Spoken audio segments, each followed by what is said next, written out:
The glass trembled in my grip, not because my hands were shaking, though God knows they had reason to, but because the tray was too heavy, loaded with crystal tumblers filled with amber liquid that cost more than my monthly rent.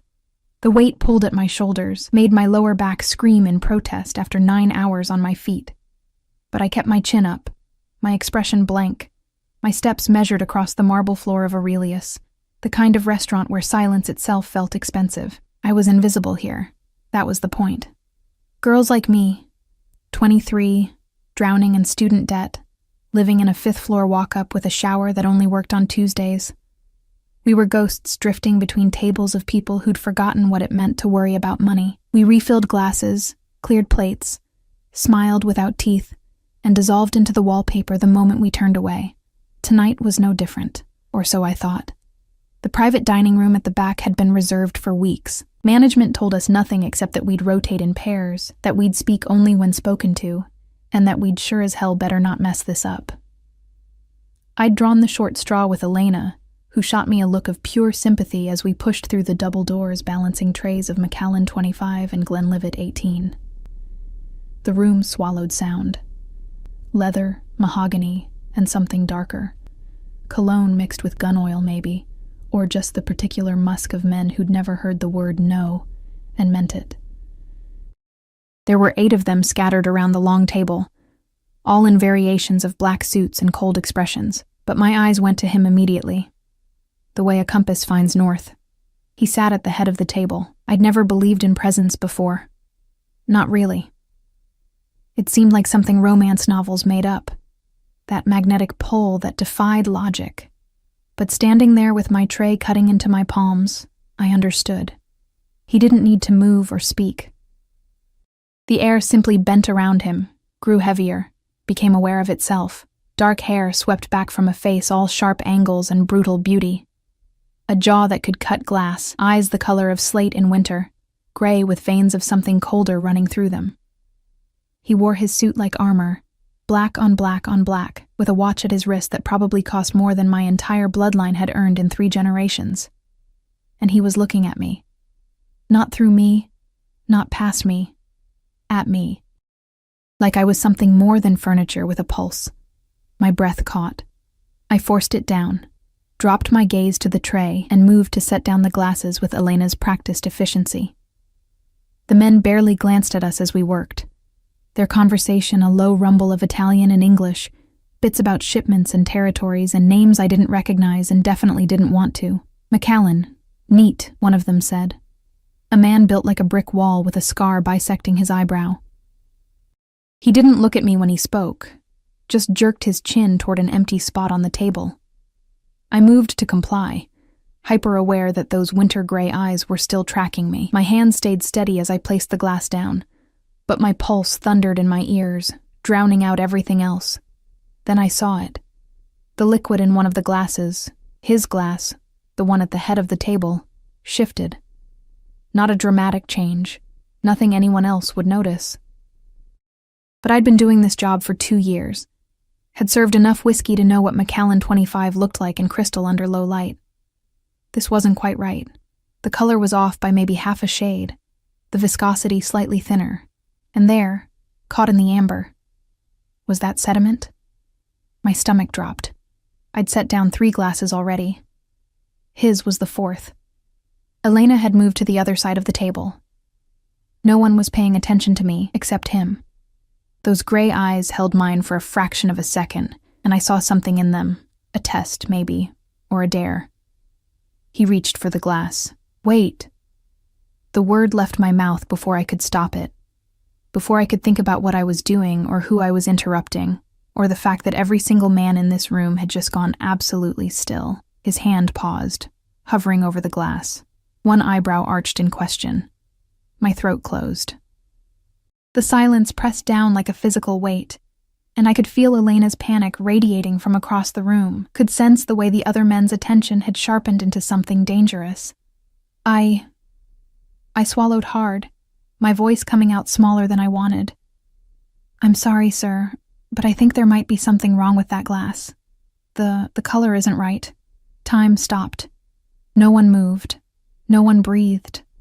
The man with the scar reached for something under his jacket, and I realized with dawning horror that I'd just accused someone, maybe the staff, maybe one of these men, maybe the bartender, of tampering with a drink in a room full of people who probably killed for less.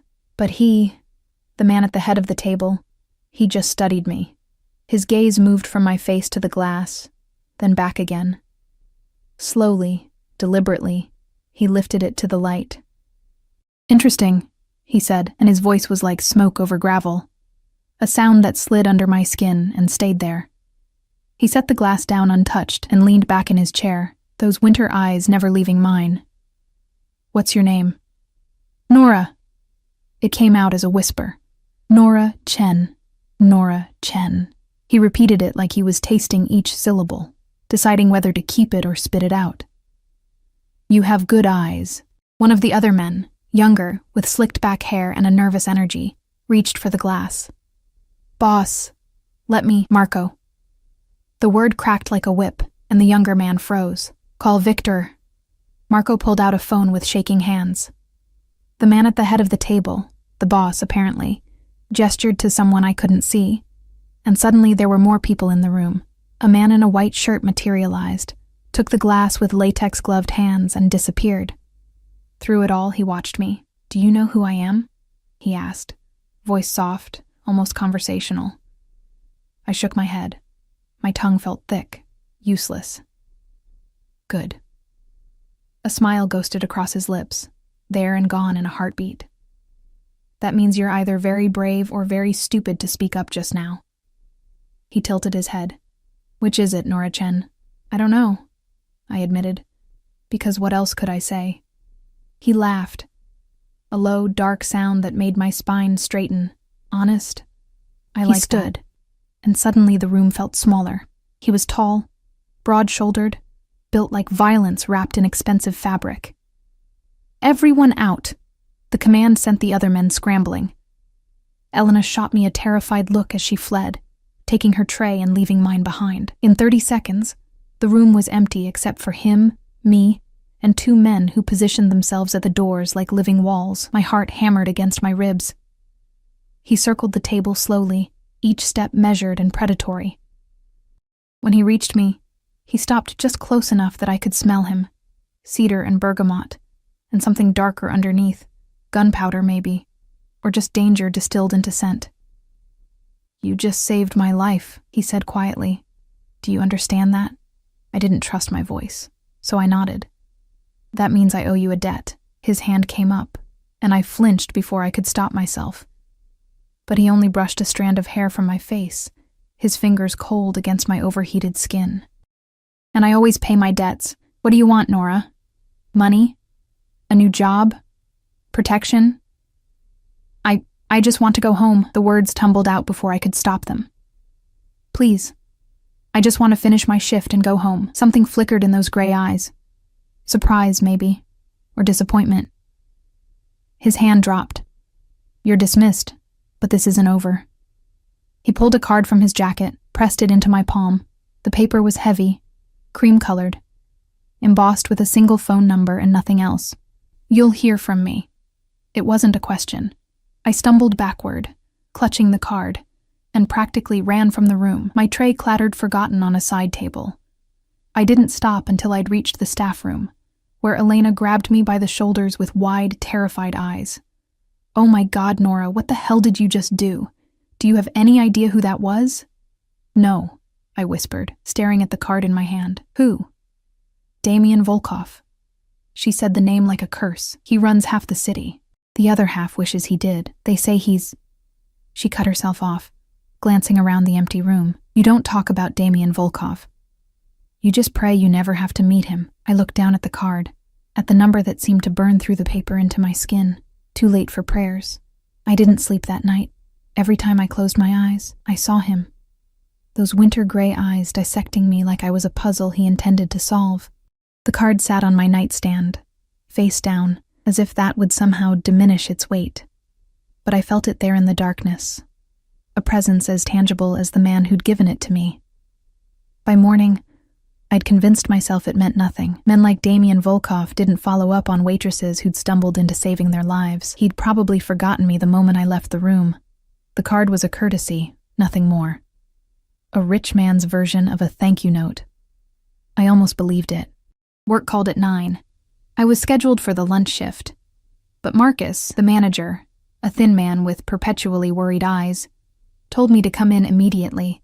His voice had that stretched quality that meant trouble, the kind that made my stomach clench even before he explained why. "There's been a situation," he said when I arrived, pulling me into his cramped office that smelled like stale coffee and desperation. "The owner wants to see you, Mr. Castellano." I'd never met the owner. In 2 years of working at Aurelius, he'd been nothing but a name on my paychecks, a ghost who existed somewhere in the upper echelons I'd never reach. No. Marcus wouldn't meet my eyes. The new owner. The floor dropped out from under me. "What do you mean, new owner?" As of 7 o'clock this morning, Aurelius changed hands. He pushed his glasses up his nose with a trembling finger. Mr. Castellano received an offer he couldn't refuse. "The new owner wants to meet all senior staff, and specifically..." He swallowed hard. "Specifically, he asked for you." I knew before he said the name. Of course I knew. Damian Volkov purchased the restaurant. Marcus finished, and he looked at me like I was already dead. "He's waiting in the private dining room. The same one from last night." Now my legs moved without permission, carrying me through the kitchen where the morning prep crew worked in unusual silence, their eyes sliding away from mine like I was contagious. The double doors loomed ahead, and I remembered pushing through them just 12 hours ago, remembered thinking I was invisible. I'd never be invisible again. He stood at the window when I entered, hands clasped behind his back, looking out over the street below. Morning light caught in his dark hair, turned his profile into something carved from marble. He'd traded last night's all-black ensemble for charcoal gray, but the effect was the same, power wrapped in thread count I couldn't comprehend. The 2 guards from last night flanked the door. One was the brick wall with the scarred eyebrow. The other was new, lean and sharp-eyed, with the coiled readiness of the attack dog waiting for a command. Nora Chen. He didn't turn around. 23 years old, third-year medical student at St. Augustine's, currently on leave due to... He paused, and I heard paper rustling. Financial difficulties. Student debt totaling $173,000. You work 3 jobs. Here, a clinic in Riverside, and weekend shifts at Morrison Memorial's emergency room. You live alone. No family in the city. Your mother died when you were 19. Cancer. Your father. Another pause. Heavier this time. Your father is currently serving 15 years at Redford Correctional for fraud and embezzlement. Each word landed like a blow. He recited my life, my private, painful life, with the casual precision of someone reading a grocery list. When he finally turned to face me, his expression was unreadable. "You're very alone, Nora, and very vulnerable." I wanted to run. Every instinct screamed at me to bolt for the door, to disappear into the morning crowds and never look back. But the guards would stop me before I took 3 steps, and besides, my legs had forgotten how to move. "Why?" My voice came out stronger than I felt. "Why did you buy the restaurant?" "Because you work here." He said it like it was obvious, like purchasing an entire establishment to maintain proximity to one waitress was perfectly reasonable. "Because you saved my life, and I told you I always pay my debts." "I don't want anything from you, no." He moved closer, each step deliberate. "You don't want to finish medical school? Don't want to stop working yourself into an early grave? Don't want to sleep in a bed that isn't surrounded by mold and broken heating?" He stopped just inside my personal space, close enough that I had to tilt my head back to maintain eye contact. "You don't want to stop being invisible?" "I like being invisible," I whispered. "Liar." The word was soft, almost gentle. "You're exhausted, Nora. I can see it in the shadows under your eyes. In the way you hold yourself, like you're always bracing for the next disaster. You're drowning. And you've been drowning for so long you've forgotten what it feels like to breathe." My throat tightened. I refused to let him see how close to the truth he'd come. "What do you want from me?" "Your time." He reached into his jacket and pulled out a folder, handed it to me. Open it. My hands shook as I did.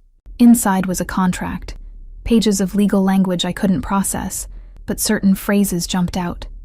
Exclusive personal assistant, 6-month term, salary of $15,000 per month, discretion required, immediate debt forgiveness upon signing. I don't understand. It's simple. He leaned against the table, arms crossed, watching me with that unsettling intensity. You work for me. 6 months. I need someone I can trust. Someone who sees details others miss. Someone who isn't already bought and paid for by my enemies. Last night, you proved you're all three. I'm a medical student, not a whatever it is you need. You're on leave from medical school because you can't afford it, he corrected. This solves that problem. 6 months with me, and you walk away with enough money to finish your degree debt-free. You'll have housing, security, and my protection. His eyes hardened. The man who poisoned my drink last night. He's been dealt with. But he wasn't working alone. There are people in this city who want me dead, Nora, and they'll use anyone close to me to make it happen. If you walk out of here, if you go back to your normal life, they'll find out you saved me, and they'll come for you. Ice flooded my veins. You're threatening me. I'm being honest with you. He pushed off the table, closed the distance between us until I could feel the heat radiating from his body. You entered my world last night whether you meant to or not. Now you have 2 choices. Work for me under my protection or take your chances out there alone. He gestured toward the window, toward the city that suddenly felt less like home and more like a hunting ground. Which sounds safer to you? I looked down at the contract, at the numbers that represented more money than I'd seen in my entire life.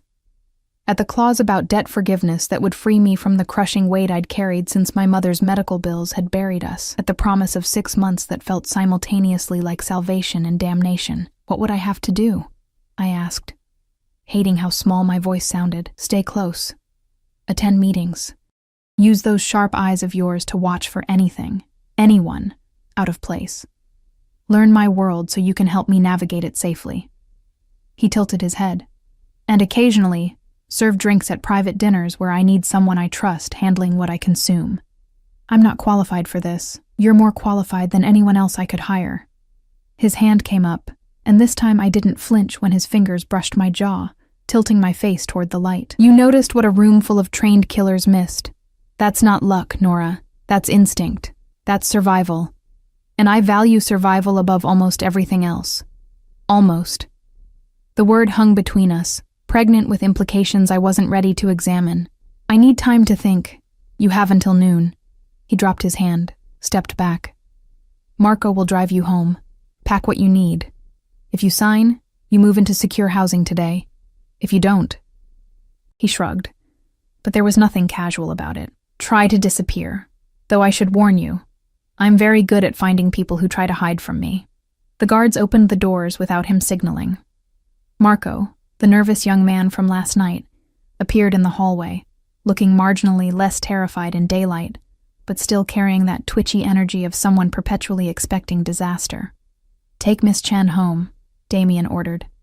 Make sure she arrives safely. Wait for her decision.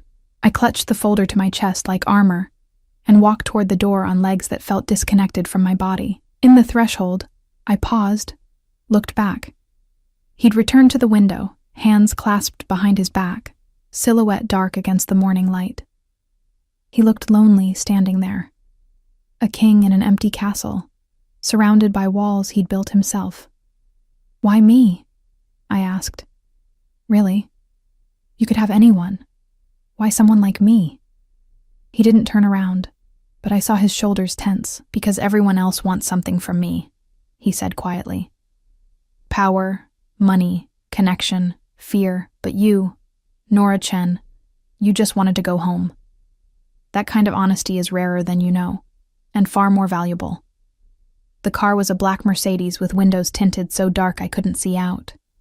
Marco drove in silence, his eyes constantly flicking to the rearview mirror like he expected someone to follow us. Maybe someone was. In the span of 12 hours, my understanding of reality had shifted so completely that surveillance seemed almost quaint. My apartment looked shabbier than usual when we pulled up. Peeling paint, cracked steps, a front door that didn't quite close properly. Marco insisted on walking me up, his hand resting on something under his jacket that I tried very hard not to think about.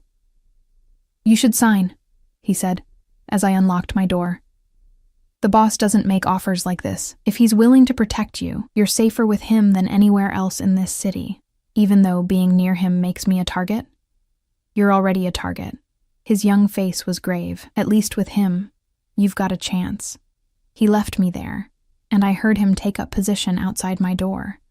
A guard or a jailer, maybe both. I sat on my sagging couch and spread the contract across my coffee table, reading it properly this time. The terms were generous to the point of absurdity. $15,000 a month, full medical coverage, housing in a secure building, a clause about hazard pay that made my blood run cold because it acknowledged, in legal language, that my life would be in danger. But there was also a section about education, a provision that I could continue my studies remotely, that he'd provide tutors if needed, that the 6 months wouldn't derail my medical career, but enhance it through exposure to trauma care and high-pressure decision-making. He'd thought of everything, or he'd had lawyers think of everything, which amounted to the same thing. My phone buzzed. "Unknown number. You have 3 hours left. The car will return at noon. DV." I stared at those initials, at the presumption that I'd know exactly who they belonged to. At the casual display of power, he'd gotten my number without asking, probably had known it before I'd even woken up this morning. I thought about my mother, about the way cancer had hollowed her out from the inside while we'd sold everything we owned to buy her a few more months, about my father, who'd stolen from his company in a desperate bid to cover her medical costs and ended up in prison for it, about the debt that had swallowed my dreams and left me treading water in a life I'd never wanted. I thought about being invisible, about the safety of obscurity. And I thought about winter gray eyes that saw me, really saw me, when everyone else looked through me like I was made of glass. At 11:45, I packed a bag. Not much. Some clothes, my textbooks, a photo of my mother. Everything I owned fit into one duffel and a backpack, the truth of my life, reduced to luggage light enough to carry. The contract sat on the table, unsigned. My pen hovered over the signature line. What would happen if I refused? Would he really let me go? Or was that just another illusion of choice? And if I signed, if I willingly walked into his world, would I ever find my way back out? The knock came at exactly noon. Marco stood in the hallway, his expression carefully neutral. "Miss Chen, have you made your decision?" I looked at the pen in my hand, at the contract that promised safety wrapped in danger, at the door that led back to a life of exhaustion and slow drowning. Then I signed my name, Nora Chen, in handwriting that didn't shake even though my hands wanted to, and handed him the folder. "Take me to him," I said. Marco smiled, and it wasn't entirely reassuring. "He'll be pleased," he said. The boss doesn't like waiting. Neither did I thought, as I shouldered my bag and followed him down the stairs. But something told me I'd be doing a lot of waiting in the months ahead, waiting to see if this was salvation, or the biggest mistake of my life. Waiting to understand what Damian Volkov really wanted from me. Waiting for the moment when his protection became a cage I couldn't escape. The Mercedes was waiting at the curb, engine purring like a predator.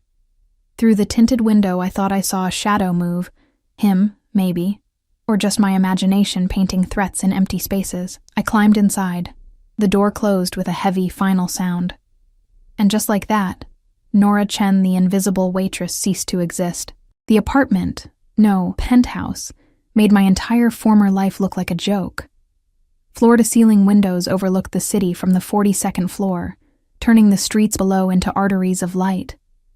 The furniture was all clean lines and expensive fabric, the kind that probably cost more to clean than I used to make in a month. Everything was white and chrome and glass, sterile as an operating room but somehow warmer, softer. A cage didn't have to look like a cage to function as one.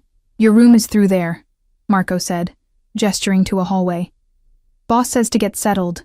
He'll be here at 7 for dinner. Here." My voice cracked. "He's coming here?" "This is his building, his penthouse." Marco's expression was carefully blank. "You didn't think he'd put you somewhere he couldn't monitor, did you?" "Of course not."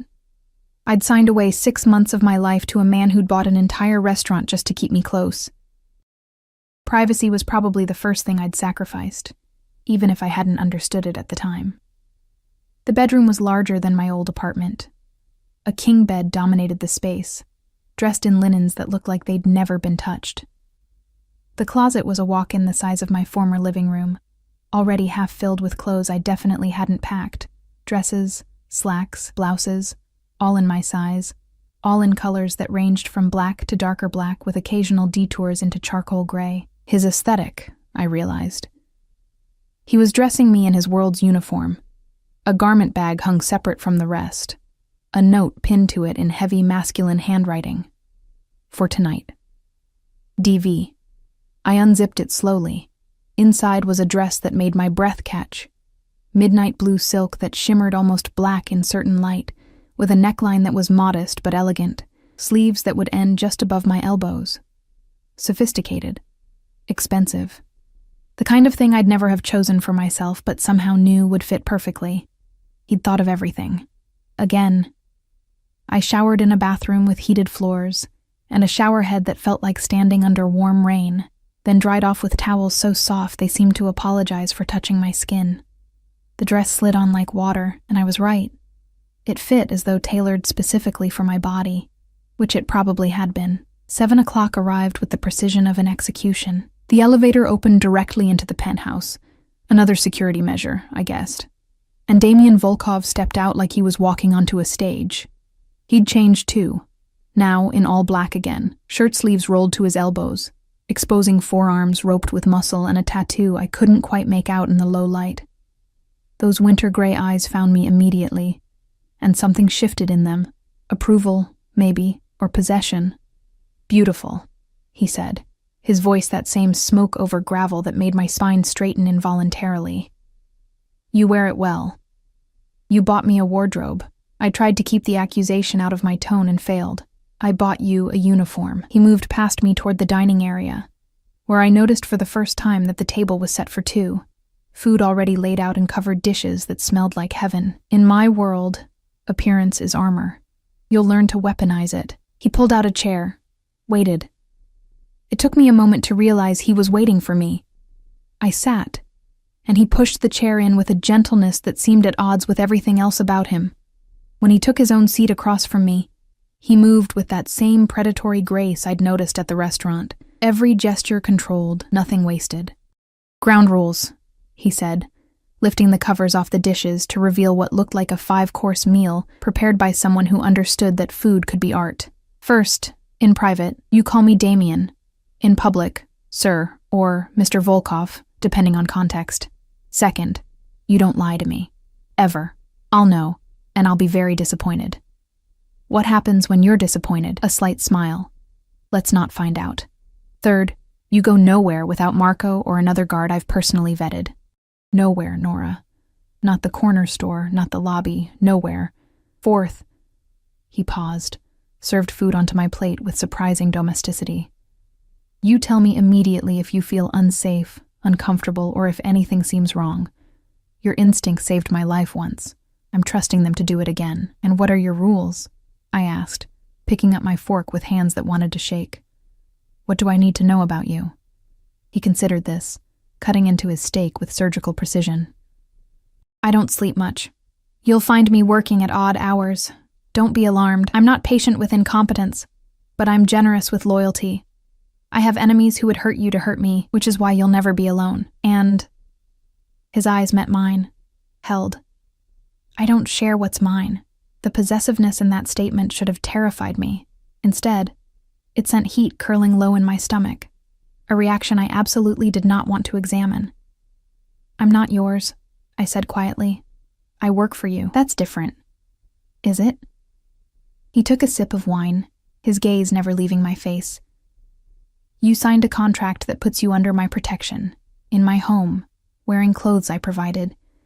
You'll go where I go, see what I see, be introduced as my... He paused. What would you prefer? Assistant seems cold. Companion implies things that may not be accurate. Yet. That word again, loaded with implications. Assistant is fine. I managed. Liar. But he smiled when he said it, a real smile that transformed his face from brutally beautiful to something almost approachable. Almost. Eat, Nora. You're too thin. When's the last time you had a proper meal? I couldn't remember. Between work and school and exhaustion, food had become fuel I consumed standing up, usually whatever was cheapest. This, sitting at a table, eating food that actually tasted like something, having a conversation with someone who wasn't asking me for refills or test results, felt surreal. We ate in companionable silence for a while. He watched me with that unsettling intensity, like he was cataloging every micro-expression, every tell, learning me the way you'd learn a new language. Why medicine? He asked eventually. Why put yourself through that much school, that much debt? My mother. The words came easier than I expected. Watching her die, watching doctors do everything they could, but it wasn't enough. I wanted to be the person who made it enough, who saved people. I met his eyes. I wanted to matter. You matter now. As what? Your canary in a coal mine? Your poison tester? As someone I trust. He set down his fork, leaned back in his chair. Do you know how rare that is, Nora? Trust in my world? Everyone wants something. Everyone has an angle. But you just wanted to go home. You saw poison and spoke up even though it endangered you. That's not calculation. That's character. Or stupidity, I muttered. I prefer brave.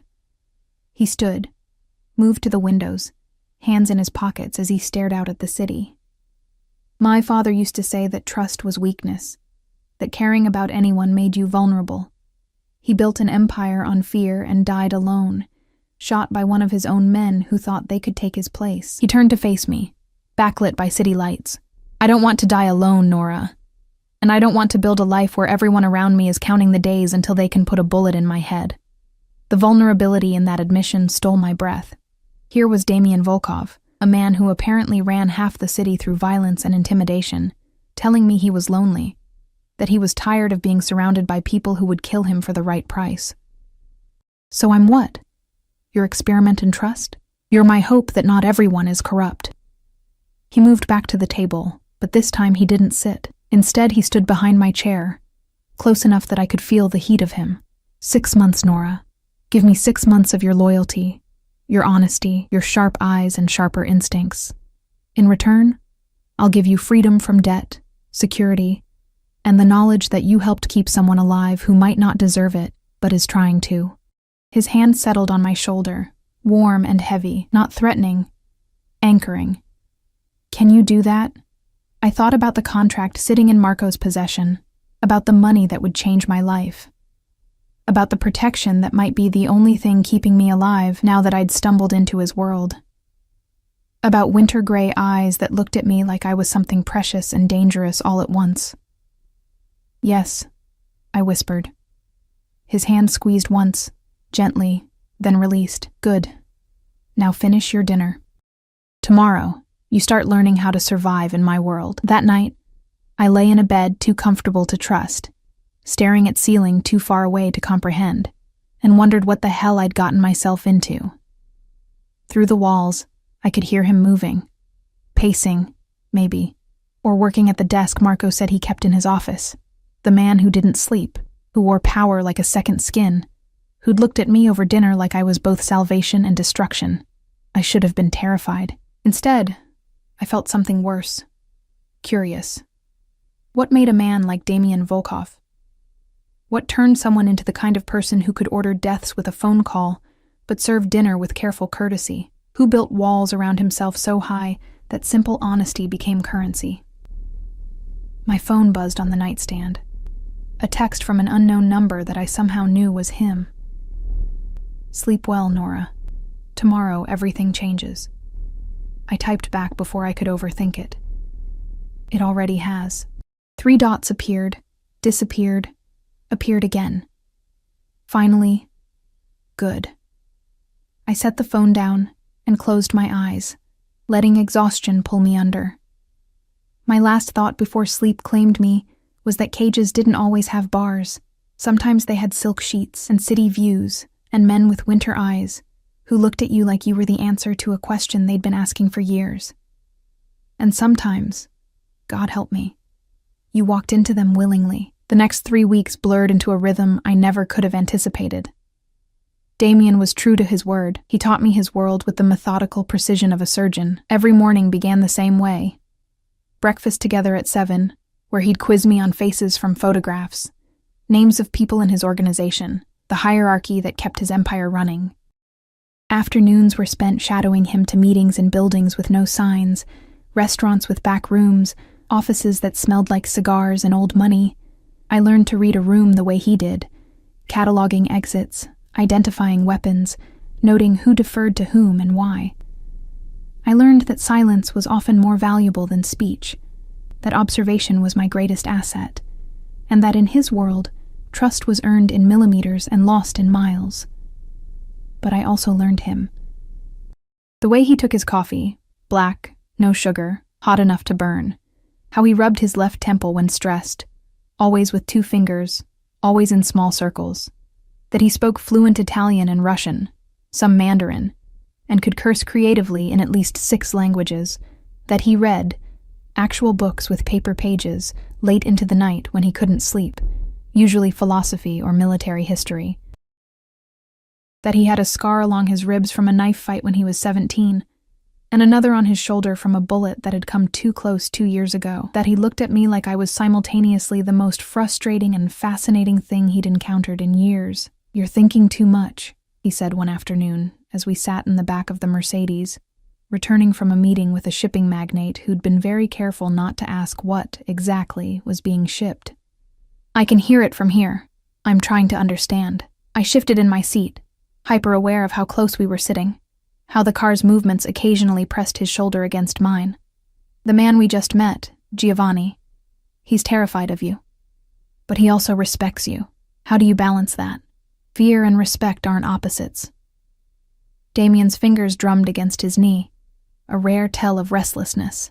Fear keeps people honest. Respect keeps them loyal. Giovanni knows I could destroy him, but he also knows I won't unless he gives me reason. That's the balance. It sounds exhausting. It is.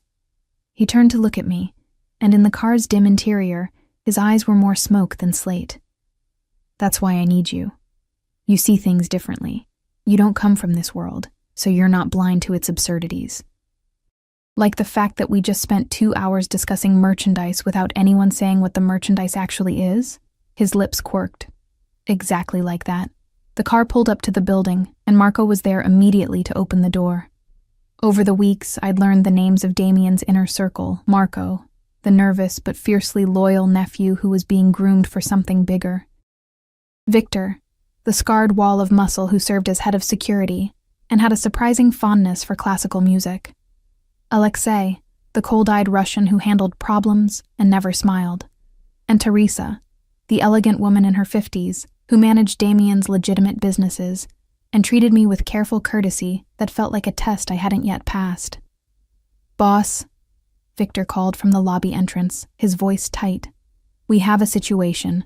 Damien's entire demeanor changed. Spine straightening, jaw hardening, eyes going flat and dangerous. "What kind of situation?" "Santoro's people. They grabbed one of our shipments at the port. 3 men dead. The temperature seemed to drop 10 degrees. Damien's hand found my elbow, his grip firm, but not painful. "Marco, take Nora upstairs. Now, I can help." I started, but the look he shot me killed the words in my throat. "Upstairs. This doesn't concern you." It was the first time he'd dismissed me like that. Like I was something to be protected rather than trusted. The sting of it surprised me with its intensity. Marco guided me to the elevator, his expression apologetic. "He's just worried about you," he said quietly as the doors closed. "When things get violent, he doesn't want you anywhere near it. I signed up for this. I knew what his world involved." Knowing and seeing are different things. The elevator climbed, and Marco's reflection in the polished doors looked older than his years. "The boss, he's trying to keep you separate from the worst of it. He thinks maybe you can stay clean. As if I wasn't already drowning in moral ambiguity, living in luxury paid for by violence I didn't witness but couldn't ignore. The penthouse felt like a gilded tomb when Marco left me there. I paced the living room, watching the sun set over the city, wondering what was happening in whatever room Damien had disappeared into. Were people dying right now because of the situation? Was he ordering executions with the same casual authority he used to order dinner? 3 hours passed, then 4. I tried to read, to study the medical journals I'd been neglecting, but the words swam meaninglessly. Finally, I gave up and opened a bottle of wine from the kitchen, some vintage that probably cost more than my old rent, and poured a glass with shaking hands. The elevator chimed at midnight. Damien stepped out and my breath caught. His shirt was untucked, tie gone, and there was blood on his collar. Not much, just a spray of dark spots that made my medical training kick in before my common sense could catch up. "Are you hurt?" I crossed to him immediately, reaching for his face to check for injuries. He caught my wrist, gently but firmly. "Not my blood." Those 3 words carried more weight than entire conversations. I stared at him. At this man who'd sat across from me at breakfast discussing philosophy, who'd patiently taught me to read body language, who'd made me laugh yesterday with a dry comment about Giovanni's terrible toupee, and saw the violence he'd been shielding me from written in the tired lines around his eyes. "Whose blood?" I whispered. "Does it matter?" He released my wrist, moved past me toward the bar, poured himself 3 fingers of whiskey, and downed it in 1 swallow. "The problem's handled. That's all you need to know. Don't do that." Anger flared, unexpected and hot. "Don't treat me like I'm fragile. I've seen blood before, Damien. I've held pressure on gunshot wounds in the ER, watched people die on tables while we tried everything to save them. I'm not some delicate flower who'll wilt at the reality of your world." He slammed the glass down hard enough that I flinched. "You think you understand? You think seeing trauma in a hospital is the same as looking someone in the eye and putting a bullet in their head?" His voice was raw, stripped of its usual control. "I'm trying to keep you separate from that. Trying to let you stay Nora Chen, medical student, who saves lives instead of taking them. I'm already not that person anymore." I moved closer, saw him tense like he might retreat. "The moment I signed that contract, the moment I moved into this penthouse, I became complicit. You can't protect me from what I've already chosen." "I can try." "Why?" The question burst out of me, carrying weeks of confusion and tension. "Why does it matter so much? I'm just someone you hired, someone who happened to notice poison in a glass. Why do you care if I stay clean?" He stared at me for a long moment, something warring behind those winter eyes. Then he closed the distance between us in 2 strides, and suddenly his hands were framing my face, thumbs brushing my cheekbones with a gentleness that made my heart stutter. "Because everyone in my life is stained," he said, voice dropping to barely above a whisper. "Everyone is corrupt or broken or has blood on their hands. But you're still good, Nora. You still want to save people. And I'm selfish enough to want to keep something good close to me, even if it means I'll inevitably ruin it." My breath caught. This close, I could see flecks of lighter gray in his irises, could smell cedar and gunpowder, and something uniquely him. His thumb traced my lower lip, and heat flooded through me despite every logical reason to step back. "You won't ruin me," I said, though I wasn't sure I believed it. "I already am." His forehead dropped to rest against mine, his breath warm on my face. "Every day you spend in my world, you lose a little more of what makes you you. And I hate myself for it even as I keep you here. Then let me go." "I can't." The admission sounded like it was torn from somewhere deep. "I should, but I can't. You've become—" He paused, seemed to struggle with the words. "Necessary." Before I could process that, before I could decide if the heat pooling in my stomach was desire or fear, or some dangerous combination of both, his phone buzzed. He pulled back immediately, the vulnerable man disappearing behind walls rebuilt in seconds. "Victor," he answered, his voice back to that cold authority. A pause. "When?" Another pause, longer. "Double the security. No one in or out without my explicit approval." He ended the call, and when he looked at me again, the distance between us felt like miles instead of inches. "What happened?" "Santoro made a move tonight. It failed." He straightened his cuffs, A gesture I'd learned meant he was compartmentalizing, shoving emotions into boxes where they couldn't touch him. But it means war is coming.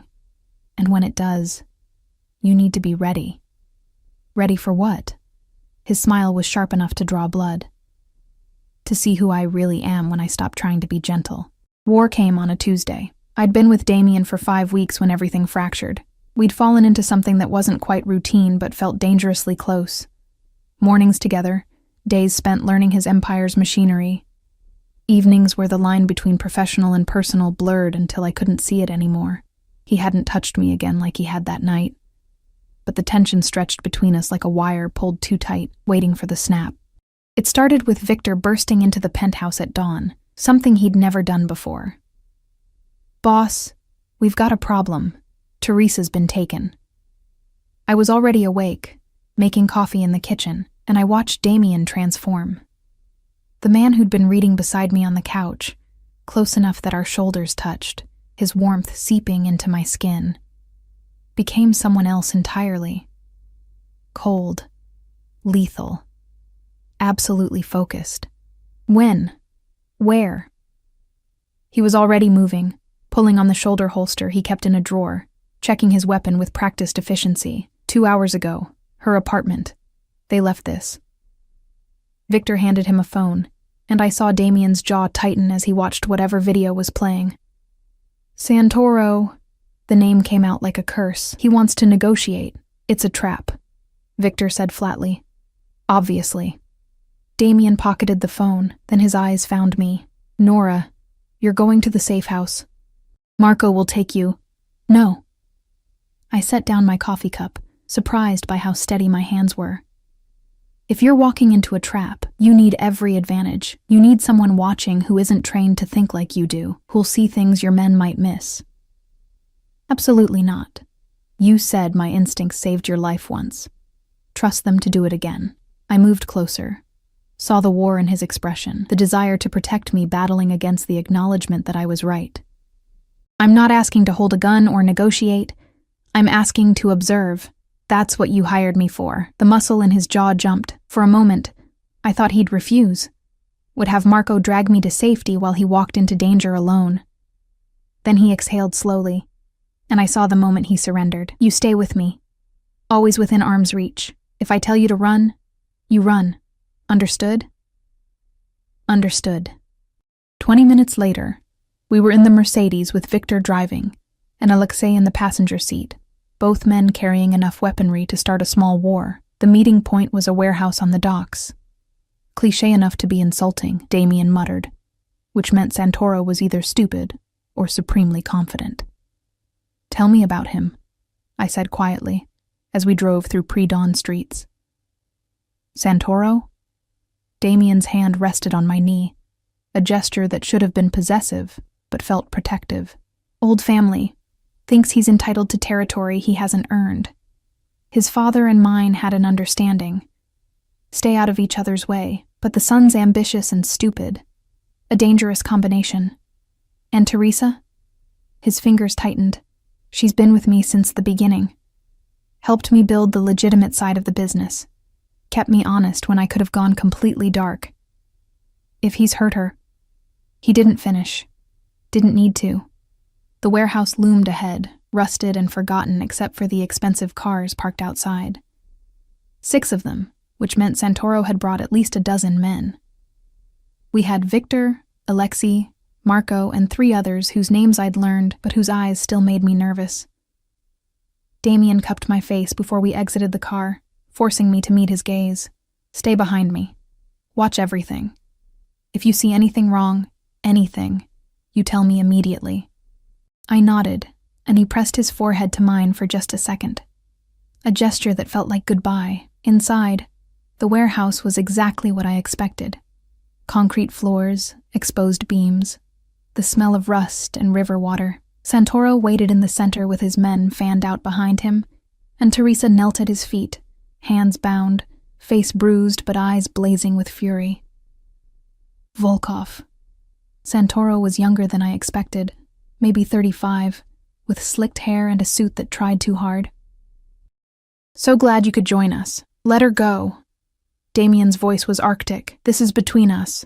Everything is between us now." Santoro smiled, and it was the smile of someone who thought they held all the cards. "You've had free reign in this city for too long. Time for a regime change." I watched as Damien's men positioned themselves, as Santoro's people did the same. A chess game with human pieces, everyone waiting for the first move. But my eyes caught something else. One of Santoro's men, standing slightly apart from the others, kept glancing at the rafters. Up, then down, then up again. My heart stopped. "Damien," I whispered, pressing close to his back. "Snipers. In the rafters." I felt him go rigid. His hand found mine behind his back. Squeezed once, acknowledgement and gratitude rolled into a single gesture. "Interesting negotiation tactic, Santoro," Damien said, his voice unchanged despite the revelation. "Snipers in the rafters. Should I assume you're not actually interested in talking?" Santoro's smile faltered. "I don't know what." "Northeast corner by the broken window. Southwest, behind the support beam. Probably at least 2 more I can't see from this angle." Damien took a step forward, and I felt Victor move to stay between me and the nearest threat. "So let's stop pretending this is about negotiation. You want war? Say it clearly." The warehouse held its breath. Then Teresa moved, faster than anyone anticipated, twisting against her bonds and rolling away from Santoro, and everything exploded. Gunfire erupted from above. Victor shoved me behind a steel pillar as Damien's men returned fire, the warehouse transforming into chaos and thunder. I pressed myself against the concrete, hands over my ears, medical training screaming at me to help but survival instinct keeping me frozen. Through the noise, I saw Damien moving, not running, not hiding, but advancing. Each step was calculated, his weapon raised, and I watched him drop 2 of Santoro's men with precision that should have terrified me. Maybe it did, but it also held a terrible beauty, the efficiency of violence perfected. Victor dragged Teresa to safety beside me, cutting her bonds with a knife that appeared from nowhere. She was bleeding from her temple, breathing hard, but her eyes were clear. "Stay down," she ordered me, and I noticed she'd somehow acquired a gun. "When this is over, you're going to have questions. Save them." A body fell from the rafters, one of the snipers, taken out by Alexei's methodical shooting. Then another. The tide was turning, Damien's superior training and positioning overwhelming Santoro's numbers. I saw it happen in slow motion. Santoro, seeing his plan crumbling, pulled a backup weapon. Not aimed at Damien, at me. The gun rose, his finger on the trigger, and I realized with crystal clarity that I was about to die. Then Damien was there, stepping between us, his body a shield I hadn't asked for. The shot went wide. Damien's return fire didn't. Santoro dropped, a red bloom spreading across his chest, and the warehouse went silent, except for ringing ears and harsh breathing. "Clear!" Victor called after what felt like hours, but was probably seconds. Damien turned to me, his hands immediately on my face, my shoulders, checking for injuries with barely controlled panic. "Are you hurt?" "Nora, look at me. Are you hurt?" "I'm fine." My voice shook. "You stepped in front of a bullet. You could have died. Better me than you." He said it like it was obvious, like his life wasn't infinitely more valuable than mine. "I told you, I don't share what's mine. That includes letting bullets touch you." Despite everything, the bodies, the blood, the violence still echoing in my bones, I almost laughed. "You're insane." "Probably." He pulled me against his chest, and I felt his heart hammering despite his calm exterior. "But I'm insane, and you're alive, so I'm calling it a win." Police sirens wailed in the distance. Victor was already coordinating cleanup, making calls that would ensure this warehouse would be sanitized before any authorities arrived. In Damien's world, even war had bureaucracy.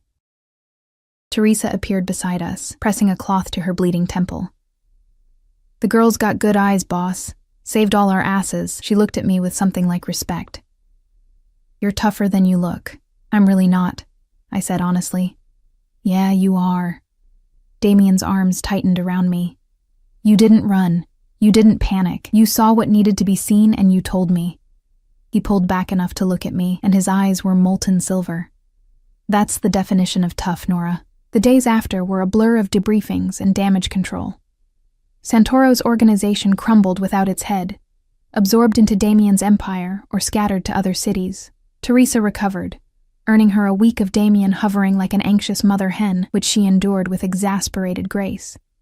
And I tried to process what I'd witnessed, what I'd survived. But mostly I tried to understand what I'd felt when Damien had stepped in front of that bullet. Terror. Yes. But also something deeper, something I'd been avoiding for weeks. It came to a head one night, 2 weeks after the warehouse, when I found him on the balcony at 3 a.m.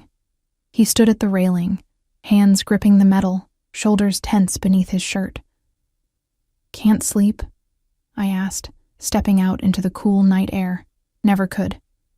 He didn't turn around. "You should be resting. You've been having nightmares." I had been.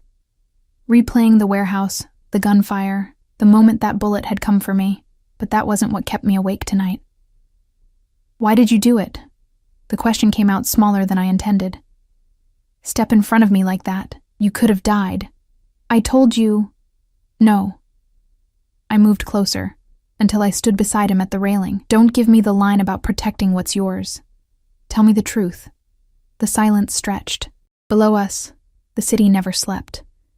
A living thing of light and shadow that didn't care about the dramas playing out in its towers. "Because somewhere in the last 5 weeks, you stopped being my employee," he said finally, his voice rough. "You became the first thing I think about when I wake up and the last thing I see before I close my eyes. You became the reason I come home instead of sleeping at the office, the reason I try to be better than what my father made me." He turned to face me, and his expression was raw, vulnerable in a way I'd never seen. "Because I'm halfway in love with you, Nora Chen, and I don't know what to do about it." My breath caught. "Damien, I know it's impossible. I know I'm not what you need, that my world is toxic and violent, and will probably destroy everything good about you. I know I should let you finish the contract and walk away with your money and your freedom and never look back." His hand came up, cupped my cheek with devastating gentleness. "But I'm selfish, and I'm dangerous, and I want you anyway. I should have been smart, should have remembered all the reasons this was a terrible idea. The violence, the danger, the impossibility of building anything real in a world built on blood and fear. Should have protected my heart the way he tried to protect my life. Instead, I kissed him. It was desperate and messy and everything I'd been denying for weeks.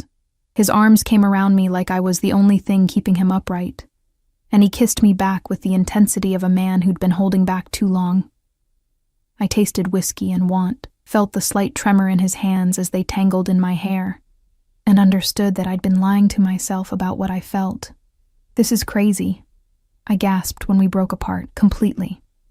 He rested his forehead against mine, breathing hard. "Say yes anyway."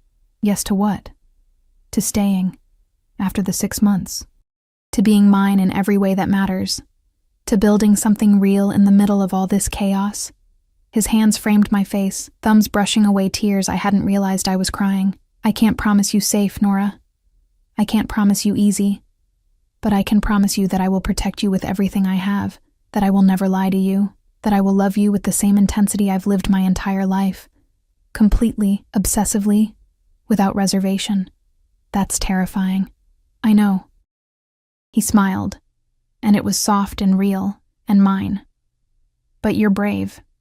You've proven that 100 times over." I thought about the girl I'd been 6 weeks ago.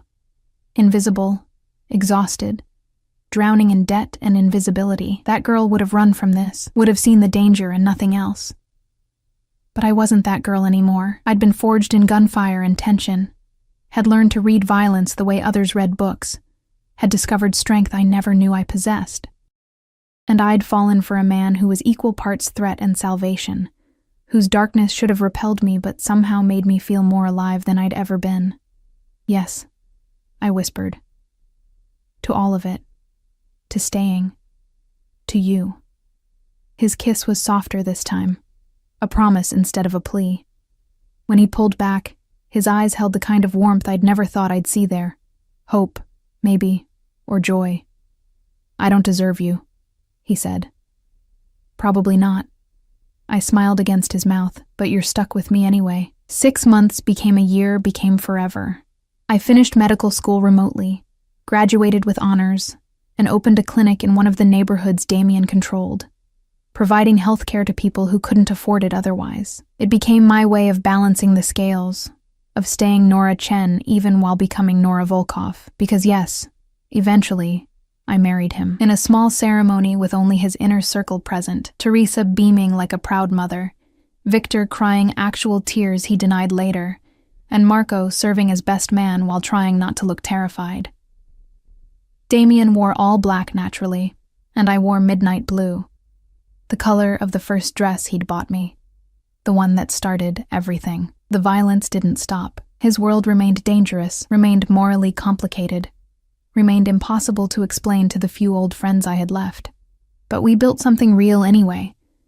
A partnership where my healing balanced his hurt, where my light illuminated his shadows without extinguishing them. He never stopped protecting me with that fierce possessiveness that should have felt like a cage, but somehow felt like wings. And I never stopped seeing the details others missed. Kept him safe the way he kept me whole. Some nights, when sleep eluded us both, we'd stand on that balcony where everything changed, and he'd hold me like I was something precious. Like I was the thing that made his empire mean something beyond power and territory. Do you regret it? He asked me once, a year into our marriage.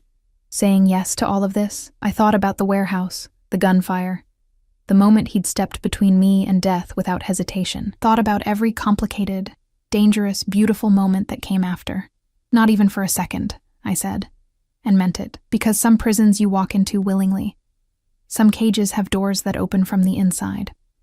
And sometimes the most dangerous thing you can do is trust that love. Messy, complicated, absolutely imperfect love is worth the risk. He kissed my temple, and I felt him smile against my skin. Neither do I, Nora Chen, he whispered. Neither do I. And in a city that never slept, in a penthouse that had transformed from gilded cage to home, we stood together, the Mafia boss and the waitress who'd saved his life, who'd somehow saved each other, and watched the dawn break over our impossible, perfect, dangerous life.